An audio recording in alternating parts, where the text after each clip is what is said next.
Yes. Hello and welcome to the third episode of our PEM in 10 Psychic Eye Mystery podcast in 10 minutes or a little longer. No banter in this By one. another 10 minutes. Yeah. PEM in 10 and then another 10 and then sometimes another 10. No, No. I'm kidding. I'm kidding. All right. So no anecdote or book promotion from me. However, if you want to know more about me, if you want to sign up for a session with me, if you want to know more about my books, please visit victorialaurie.com. So, all right. Okay. So this week's PEM in 10 is about a missing mom, Ana Walsh. She was a Massachusetts mother of 3 who disappeared on New Year's Day, 2023. So on January 4th, 2023, Ana Walsh's Washington, D.C. employer filed a missing persons report after she hadn't shown up to work as expected on January 2nd. When her husband, Brian Walshe, was interviewed by police, he told investigators that he and Ana had gone to bed around 1 or 1:30 in the morning after celebrating the new year with a friend. He then saw his wife early on January 1st when she left their Cohasset, Massachusetts home in a rideshare or taxi to head to the airport and catch a flight to Washington, D.C. for her real estate job at Tishman Speyer. He said that after his wife left home, he looked after their 3 sons, ages 2, 4, and 6, that morning, and then in the afternoon ran errands for his mother in Swampscott later that day. However, police could not confirm that Ana Walsh had hailed a rideshare from her Cohasset home or made it to Boston Logan Airport on New Year's Day. Phone records showed that Ana's phone was at her home location for the evening, but was shut off at 3:14 a.m. on New Year's Day. Further, investigators could not find any evidence that her husband Brian had run errands for his mother that afternoon. They were, however, able to recover surveillance video showing Brian Walsh at a Home Depot on January 2nd and using cash totaling about $450 to purchase cleaning supplies, including mops, a bucket, and tarps. As police conducted a statewide investigation into the whereabouts of 39-year-old Ana Walsh, an arrest warrant was issued 2 weeks after her disappearance to her 47-year-old husband, Brian Walsh. He was taken into custody for delaying and misleading investigators about his actions and whereabouts around the time that his wife went missing. After pleading not guilty, he was remanded into custody and police continued their investigation. Unfortunately, authorities found grim evidence in the basement of the family's Cohasset home that included blood and a bloody knife. After scrutinizing Brian Walsh's internet records, recovered from the couple's 6-year-old son's iPad, investigators found a long series of deleted searches made days before, the day of, and the days after Ana's disappearance. On December 27th, Brian conducted a Google search for quote, what's the best state to divorce from a man, end quote. On January 1st, the topics Brian searched for online included at 4:55 a.m., how long before a body starts to smell? At 4:58 a.m., how to stop a body from decomposing. 5:47 a.m., 10 ways to dispose of a dead body if you really need to. 6:25 a.m., how long for someone to be missing to inherit. 6:34 a.m., can you throw away body parts?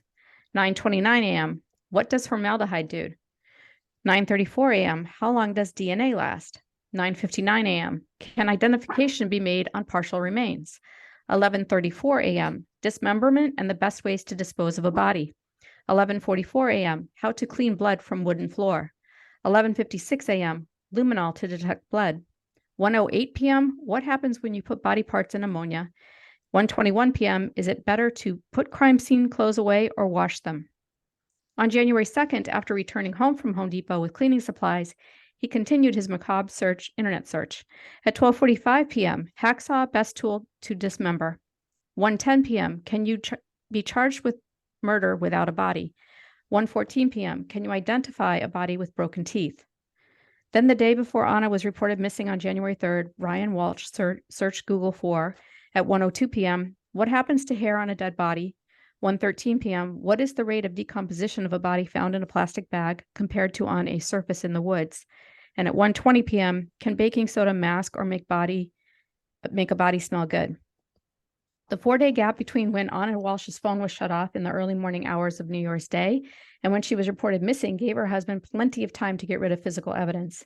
On January 3rd, Brian was captured on surveillance video hefting a heavy trash bag into a dumpster in Abington, and then he deposited another trash bag into a dumpster in Brockton. Unfortunately, the trash from both of those dumpsters was collected and incinerated before police could conduct an inspection. Authorities were, however, able to recover evidence from a third dumpster that Brian Walsh had used to dispose of some evidence. This one was in Swampscott, just outside the upscale apartment complex in Vinnon Square where his mother Diana resides. On January 9th, the dumpsters in Swampscott were secured and taken by police to be searched. Investigators recovered blood-stained items, including a tarp, cleaning supplies, a rug, a towel, a hacksaw, a hatchet, and shears. All items Brian Walsh had purchased over the course of several days following his wife's disappearance. They also found a Tyvek suit and slippers, which contained both Brian and Ana's DNA. On January 17, 2023, Norfolk District Attorney Michael Morrissey issued an arrest warrant charging Brian Walsh with the murder and the death of his wife, Ana Walsh. While it's obvious that Brian Walsh is responsible for the death of his wife, Ana's remains have yet to be found, and the investigation into her whereabouts is ongoing. Sadly, this isn't the first encounter Brian Walsh has had with the authorities for criminal activity. In 2021, he pled guilty in federal court to 3 charges of fraud surrounding a scheme to sell fake Andy Warhol artwork online. As part of his pre-sentencing conditions, he was on house arrest and monitoring. Brian's father, Thomas Walsh, died in 2018, leading to a protracted legal battle over his estate. In court documents, Brian was accused of financial misconduct and was described as an angry and violent sociopath. In 2014, Ana Walsh, then Ana Nip, was residing in D.C. and filed a police report alleging that Brian had threatened to kill her and a friend. However, the case was closed when Ana refused to cooperate with prosecutors. If only Ana had taken that threat seriously, she might be alive today, and our children would not be in the custody of the Massachusetts Department of Children and Family Services. A status hearing is scheduled for February 9th, 2023. My sources for this story include CNN Wire, Ana Walsh Update, Brian Walsh, husband of missing Massachusetts mom, charged with murder by Eric Levinson, and Jason Carroll, 11723. CNN, these are the Google searches Brian Walsh made before and after killing his wife, Ana Walsh, according to prosecutors, by Eric Levinson and Christina Seguali, 11823. And the Salem News, DA, Swampscott dumpsters yielded DNA, other evidence of murder by Julie Mangus, 11823. I know. Like, I can't, the horror, like the absolute horror of this guy dismembering his wife's body in the basement on a tarp using shears and a hacksaw. This guy is a psycho, and I really hope he goes away forever. It almost makes you want to do the searches just to read what he was reading. Do you know what I'm saying? No, thank you. Well, it's the mystery writer in me, you know? Yes. Like, you know, you can plug in the searches and I think figure out more of what he was thinking as you go through the same information that he was going through. So obviously the body was starting to smell because there are quite a few searches on how to make a body not smell, how to get it to decompose faster. And we know that he obviously broke some teeth because of that search. So when you first had brought this up to me and I didn't know any of the details, I had said, I think she's in water. And so when I did a deep dive, do I think that a lot of her remains ended up in those 2 dumpsters where the garbage was then incinerated? For sure. Absolutely. But I also feel that there was a 4th bag or a 4th dump. And that to me feels like it was done at a sewer, like a sewage drain. So something, Swampscott, just so you know, is right on the water. It's, where is it exactly, Sans, in Massachusetts? It's on the North Shore, what we call the North Shore of Boston. So it is on the water. It is close to Marblehead, which is sort of the end of that part of the North Right. Shore. Right. Yeah. And it smells. It does. Because the sewage plant is not too far from Swampscott and some of the other Nahant and some of the areas that border there. So depending on what time of day it is in the summertime, it either smells horribly or you're like, oh, isn't this beautiful? And I guess the residents kind of, go with the flow with respect to that. But yeah.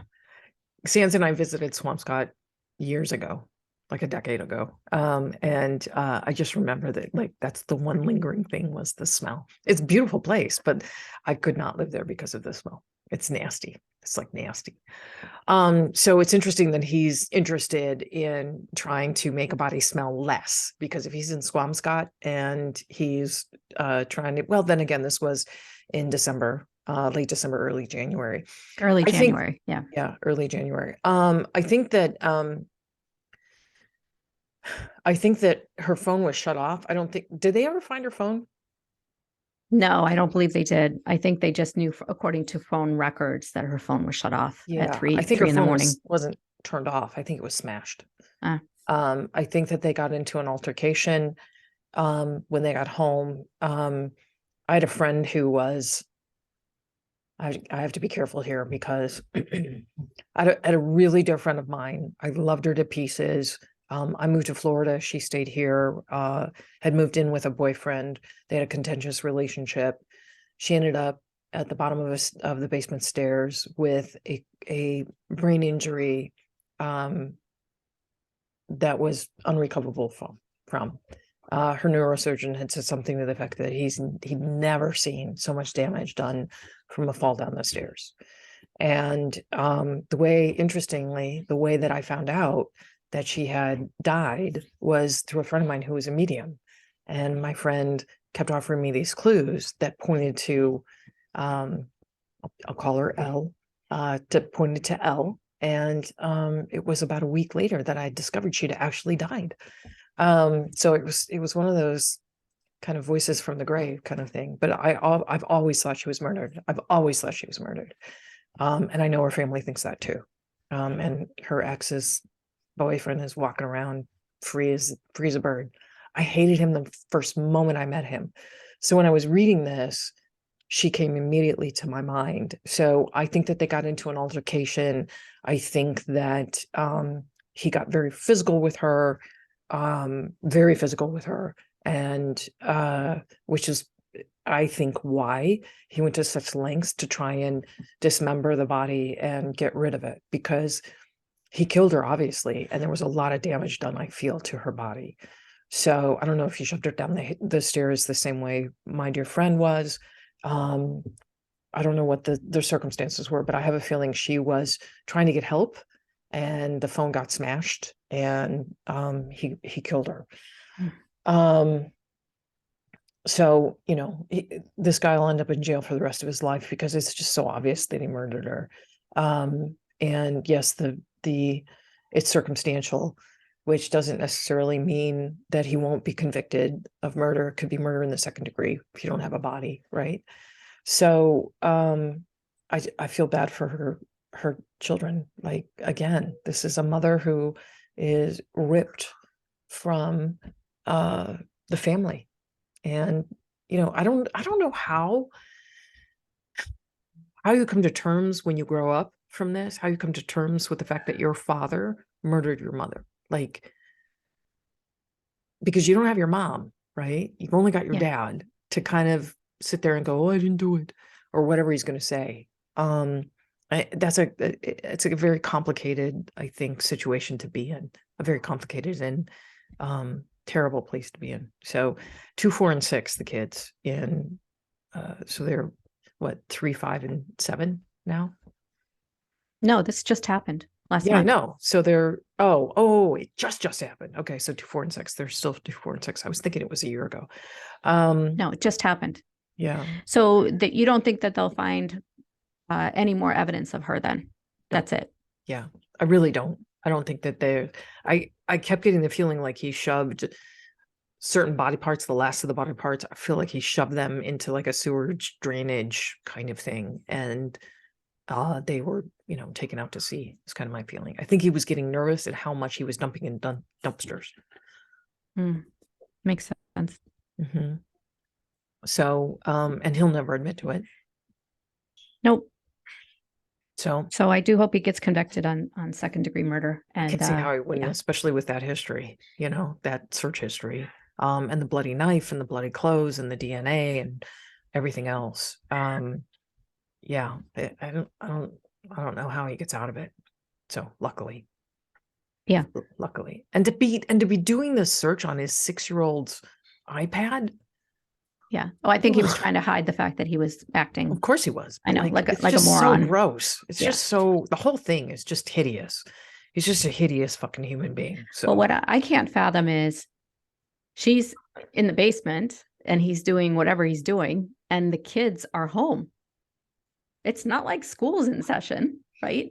Maybe for the 6-year-old, but yeah. So daddy's working in the basement, right? That's why he had the Tyvek suit.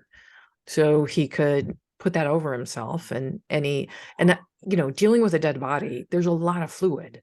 yeah. A lot of fluid. Yeah. So I can't even imagine, like, and I don't want to imagine, quite honestly, what is involved in what he was obviously doing. That's just a little too macabre for me, even. Yeah. And Yeah. so, you know, that's really macabre. If I'm like, I Yes. don't even want to go there. So yeah, and it took him a couple days, obviously, too. So asshole. Okay. Yep. So that's our PEM and 10 for today. If you want to know more about Victoria and her talents, please visit victorialaurie.com. You can learn more about me, more about my books, and if you'd like to book a session with me, that's where you go. Really quick mention too, I'm in the middle of trying to launch a Patreon page, and on that page I've decided to do kind of an Ask Victoria sort of thing. If there's a topic that you'd like some intuitive advice about, think of it like a Dear Abby. Think of it like a Dear Abby. Please send me an email regarding the topic that you'd like a little bit more insight on. The more specific you are, the more specific I can be.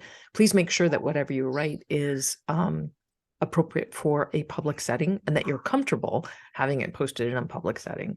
I plan to do a couple of these, so at least, so it might be an ongoing thing. So you can send that to victoria@victorialaurie.com, and I will take a look. Okay. All right. Cool beans. All right. Love you, Sandy. Thank you. Thank you. Thank you for writing this up. I know it was probably a tough thing to write up, but I appreciate it. So thanks, guys. Take care. Have a wonderful day. Love you. Bye. Bye, everyone.